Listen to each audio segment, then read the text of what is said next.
O meu mestrado foi em educação, muito por isso, porque eu queria como é que faz para desenvolver não só os adultos, mas também as crianças nessas competências que é o que faz a diferença na vida, né? Dentro de tudo que eu estudei. Isso não significa que português, matemática, história, geografia não são importantes, mas quais são as competências que ajudam as pessoas a terem sucesso ou se, de certa forma, stand out, né? Ou, de certa forma, chamarem atenção do que a média. E aí são essas características das competências socioemocionais, inteligência emocional.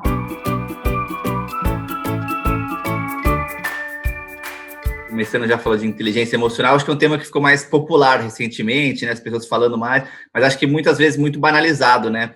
Assim, é óbvio que você tem que ter inteligência emocional, mas assim, ninguém sabe muito bem o que é, e a gente fica muito preso também nas emoções que a gente não sabe lidar, ou não sabe entender, então a gente acredita que a gente é racional e toma as decisões racionais. A gente vê aí os governantes e principais executivos muitas vezes tomam decisões que dá para perceber olhando de fora, tem emoções mal resolvidas ali, né? Então, queria que você falasse um pouco o que é inteligência emocional para você e para a gente aprofundar um pouco mais, para explicar para quem está ouvindo mesmo e para mim também, que eu acho que eu sei, eu acho que eu sei. Bom, a inteligência emocional é um conceito que existe há muito tempo, mas ele ficou famoso na década de 90 com um livro de título Inteligência Emocional, escrito pelo Daniel Goleman. Então, na década de 90 virou best-seller e, de certa forma, esse conceito se popularizou e ele comparava as lideranças com as pessoas, né, que ficavam num cargo médio. E o que fazia diferença, né, eram características relacionadas à inteligência emocional. Então, capacidade de motivar, empatia, autoconhecimento, né, saber ler o ambiente ou as relações, você entrar numa empresa, por exemplo, você entra numa empresa e você começa a mapear as relações, a cultura, o que pode, né? O não dito, né? Tem muitas coisas não ditas, as regras não ditas, essa consciência social. Esse é um conceito que ficou muito, muito popularizado nessa época. De lá para cá, a inteligência emocional se desenvolveu em vários campos, né? Trouxe a parte da inteligência social também, que se aprofundou, né? A questão da empatia, se colocar no lugar do outro, saber construir relacionamentos positivos e produtivos, e a inteligência cultural também, né, que tem muito a ver com a diversidade, né, não só cultural em termos de culturas diferentes, mas de lidar com pessoas diversas, né, e a gente vê hoje um crescimento e uma preocupação muito grande das empresas com diversidade, né, igualdade, sensação de pertencimento, inclusão, então tudo isso está em torno desse conceito de inteligência emocional que foi expandido, né? No mundo da educação, quando a gente fala de criança, o conceito que se fala mais se chama competências socioemocionais. É assim que eu até brinco hoje em dia, que tem o tal do soft skills, né? Que são que são também essas competências, e eu até falo hoje em dia, putz, o que não é a competência socioemocional? O que não é? Porque tudo virou, né? Tudo que não é técnico, cognitivo, virou competência socioemocional ou inteligência emocional, ou soft skills, né? Tem vários termos associados que tecnicamente não é exatamente a mesma coisa, mas para um fim mais de público geral, vamos usar como se fossem sinônimos, né? E então são competências relacionadas, por exemplo, empatia, persistência, resiliência, autoconhecimento, capacidade de lidar com o outro, construir relações positivas e produtivas, lidar com pessoas diferentes, diversas, né, diferentes de você, né? Mudar de perspectiva. Então são todas essas competências que são um conjunto de competências que formam esse grande conceito de inteligência emocional.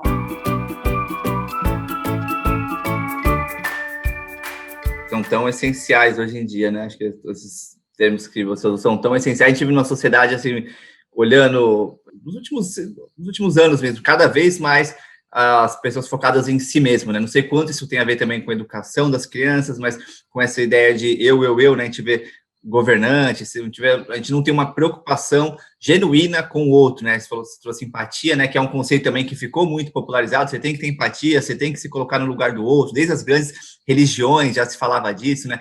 Mas a gente vive numa sociedade assim, na minha interpretação, muito focada no eu, as coisas para mim, né? E essas capacidades que você está trazendo, elas são interrelacionais, elas passam por uma relação, né? O que você acha que é um caminho para as pessoas, assim, ou para a sociedade como um todo, a gente sair desse lugar do eu, tudo para mim, tudo para ontem, tudo, e para ir nesse lugar de que realmente, no budismo eles chamam de interbeing, né, que é nós todos somos interdependentes, né? Então, como desenvolver na prática essas capacidades individualmente e coletivamente? Interessante você trazer isso, porque eu, até nas minhas palestras, né, eu tenho uma metodologia que eu separo, né, eu falo o nós e o mundo, né? Então, se eu pudesse categorizar todas essas competências, elas estariam nesses 3 grandes círculos, né? Que são círculos que eles não são fechados em si, porque você aprende muito também nas relações, né? Então, competências relacionadas ao eu, como, por exemplo, o autoconhecimento, você conhece muito sobre você quando você se relaciona com o outro vai te dando feedback, né? Vai te mostrando que, assim, putz, às vezes você reage muito aqui, né? Você fica muito nervosa quando alguém fala isso. Você aprende sobre você mesmo nas relações. Então, são círculos que não são fechados, mas eles se relacionam. Então, o eu, o nós e o mundo, de fato, são 3 grandes círculos. E é um framework que eu desenhei justamente porque eu acho que nós somos indivíduos e a gente quer melhorar, e para a gente tomar decisões que fazem com que a gente seja mais feliz como indivíduo, a gente precisa se conhecer. Então, tem várias competências relacionadas ao eu. Mas também somos seres sociais, o ser humano é um ser social. Não é à toa que agora, com a pandemia, muita gente está sofrendo questões de saúde mental, crescendo muito porque está sozinho em casa ou não está se relacionando com outras pessoas, né? O ser humano tem essa necessidade. E a gente aprende muito com o outro, né? E esse nós, quais são essas competências que fazem com que a gente, de fato, aprenda e se desenvolva. Então, quanto melhores indivíduos, vamos ser melhores profissionais, melhores cidadãos para construir um mundo melhor. Né? Então, esses 3 círculos, eu acho que eles encaixam bem essas competências. E, obviamente, a gente está sempre tomando decisão, né? E essas decisões impactam a gente mesmo, as relações impactam o mundo, né? As pequenas decisões que a gente toma na nossa vida, apesar de, para muitas pessoas, não ser tão claro, não ser tão tangível, mas isso de fato acontece, né? As nossas decisões, elas impactam a nossa vida, as nossas relações e também o mundo. E a gente vive num mundo que é muito competitivo, assim, né? Que você sempre tem que estar sobressaindo, sempre tem que estar... Desde o darwinismo, assim, né? Que tem essa ideia de seleção natural, os melhores, os mais fortes vão sobrevivendo. A colaboração acaba ficando em segundo plano, né? Assim, eu acho que muitas das coisas a gente evoluiu graças à colaboração, que muitas vezes veio por uma guerra ou por um desastre que gerou a competição, mas foi a colaboração ali que fez a gente evoluir, né? Tem um conceito também de antifrágil, né? Que é a gente ser antifrágil. Eu queria que você trouxesse um pouco essa questão você trouxe do eu, nós e o mundo.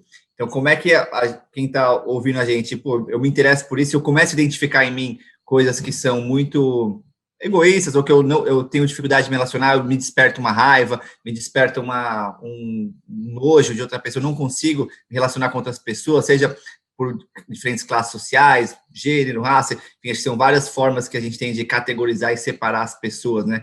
Mas o que você vê na essência, assim, características ou práticas que a gente pode ter para evoluir mesmo, para ir do eu para o nós, do nós para o mundo? Hoje em dia a gente colabora muito mais, né? No mercado de trabalho, os times, as empresas são muito mais colaborativos, os times precisam se relacionar. Então, de fato, isso é real. E a gente sabe que a gente alcança resultados muito maiores e melhores quando a gente colabora, né? A gente tem diferentes perspectivas e pontos de vista, né? A gente é melhor quando a gente está junto, né?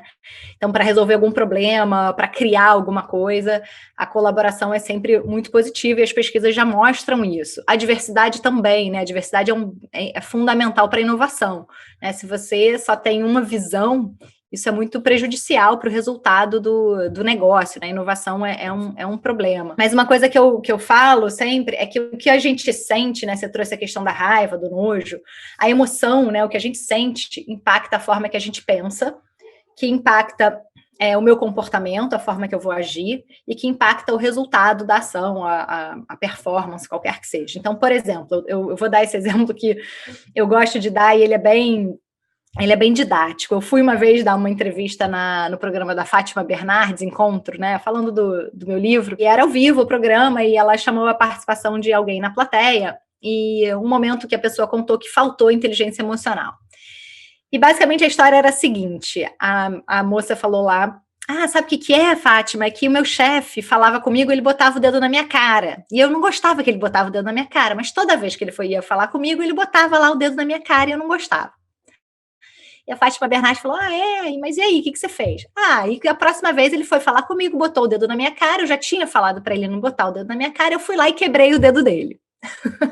Falei, meu Deus, né? Audiência enorme, Globo, né, e tal. Ao vivo, eu rezava para a câmera não estar na minha cara, porque eu devo ter feito uma cara assim de horrorizada e não tem como esconder as expressões faciais naquele momento. Mas basicamente ela sentia raiva, né, do chefe, e ela pensava, né, então que a emoção que ela sentia era raiva, ela pensava, meu chefe não me respeita, o que eu vou fazer com isso? Qual é o meu comportamento? Eu vou quebrar o dedo dele e eu vou ser demitida, é o resultado, né? Ela continua sentindo raiva do chefe, mas em vez de pensar, por exemplo, que ele não me respeita, eu posso pensar, putz, ele não sabe fazer diferente. Ele não sabe falar diferente. E aí, em vez de quebrar o dedo dele, o meu comportamento vai ser falar com ele só por telefone, ou manter uma distância, ou sei lá qual é a solução criativa que ela vai ter, e eu não vou ser demitida. Eu nem sei, afinal de contas, se ela foi demitida ou não, imagino que sim, mas porque me deu um branco naquele momento. Mas só para perceber que existe, que as emoções, né, o que a gente sente, impacta o que a gente pensa, que impacta o nosso comportamento, impacta o resultado da ação. Então, quando a gente sente raiva de alguém, a raiva, ela é uma informação, né, do nosso corpo, um nojo de alguém. Ela é uma reação química e ela é um dado, ela é uma informação. Ela não necessariamente é consequência, né, ou vai se transformar na consequência do seu comportamento.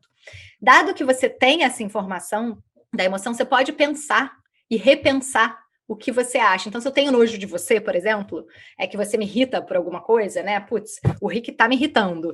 E aí, em vez de pensar que ele tá me irritando, né? Eu falo, putz, talvez seja o jeito dele. E tudo bem, porque eu também tenho o meu jeito, né? Então, esse processo cognitivo de o que eu penso sobre o que eu sinto é o primeiro passo para você construir relacionamentos mais produtivos, né?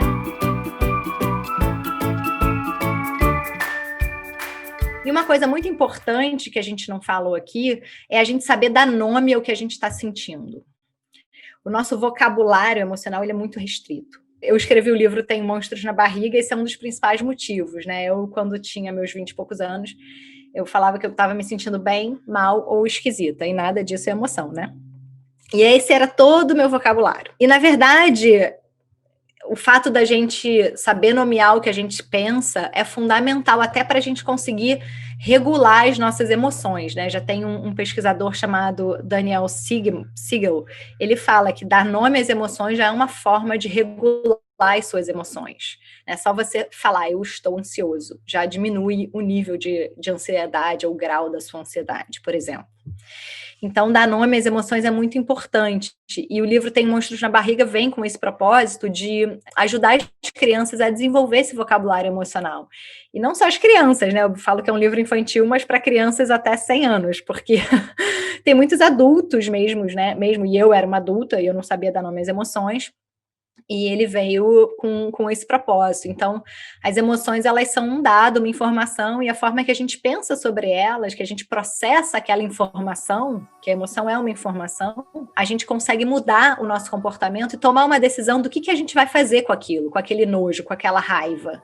Né? Eu quero continuar sentindo raiva ou eu posso pensar diferente sobre aquela informação? Pensar e sentir, é a conexão entre eles. A gente acaba separando totalmente, né? Até o lado racional e emocional, masculino e feminino. Eu entrevistei um psicólogo aqui, o Leonardo Freitas, ele falou assim, o homem ou ele tá de boas ou ele tá nervoso. O negócio, você deu 3, já é bem mais do que muita gente consegue identificar.